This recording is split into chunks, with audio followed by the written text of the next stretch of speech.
Hey, welcome back, Shootin' with Samuel G. We've been gone for a while. Why? Had to work on the do. Had to get the plugs put back in. I hope you like it. Everybody else kind of likes it. Bobby Fernandez loves it, but that's another story for another day.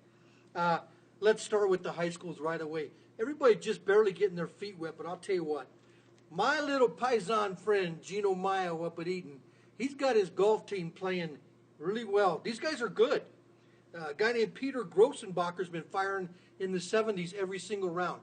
I'm just telling you what, that Eaton golf team and that program, people don't realize what it takes to put into a golf program in high school to keep the kids focused and shooting consistently like they are. And Gino Mayo is doing a great job up there, and I think they're giving people in Eaton in the fall something to talk about. With the seasons just starting, how about the performance put in last night by Greeley West running back Darren Delacroix? 5 touchdowns, 259 yards against Roosevelt. That's against a Roosevelt team that Nolan Easton coaches. What happened? I don't get it.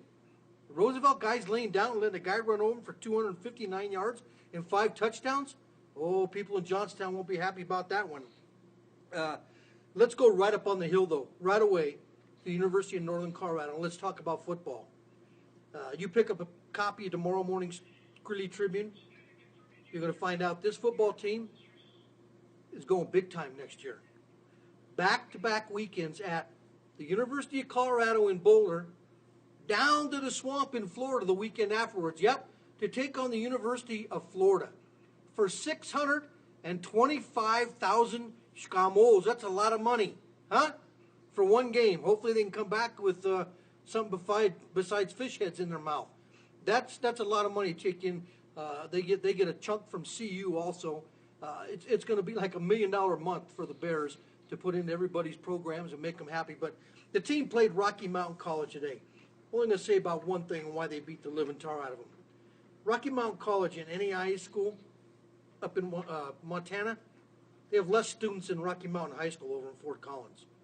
So UNC gives them $45,000 come in here, get their tails waxed, and go home.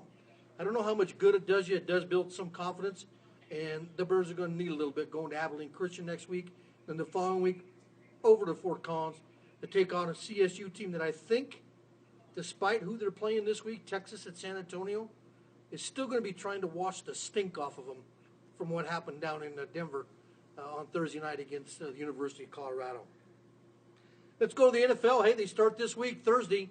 Your Denver Broncos on television against the Carolina Panthers on Thursday to start the season. I guess we'll see if they can pick up where they left off with no quarterback and a great defense. They think they can do this without a quarterback.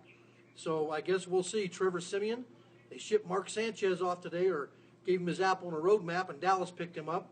A lot of shuffling going on. But football is kind of getting like baseball. You get these trade deadlines. Everybody's going around. You need a scorebook to keep track of them. It's like playing chess. You don't know what the other guy's doing. Baseball playoffs starting. I guess if I had to really pick 2 teams right now that I think are going to be there, I'll go with Chicago Cubs and the Texas Rangers.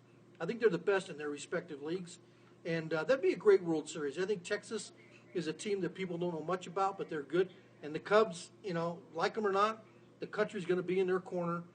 Everybody's going to be a Cubs fan for a month when the playoffs start. But up till now, they've played the best baseball of anybody in the major leagues.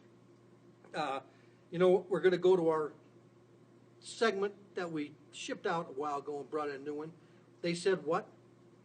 Well, it's crazy when you're a quarterback in the NFL.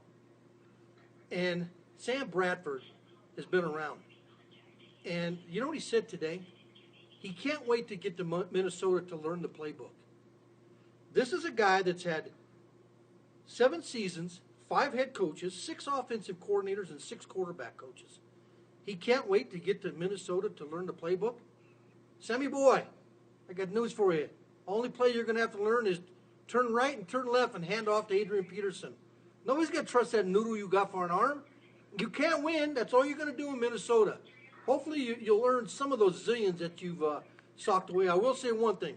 You may not be very good, but you're not stupid. You put a lot of money away. You fooled a lot of people. Now you have to go up there and freeze and hand off to Adrian Peterson. And the fact you want to go to Minnesota to learn a playbook, you don't have to learn anything. Just keep going with the flow like you are. And we'll see you back here next week as we get back on the beam, back on Shootin' with Samuel G. We have so much fun here. We have a staff of 89 behind me working on this thing all week, putting this thing together.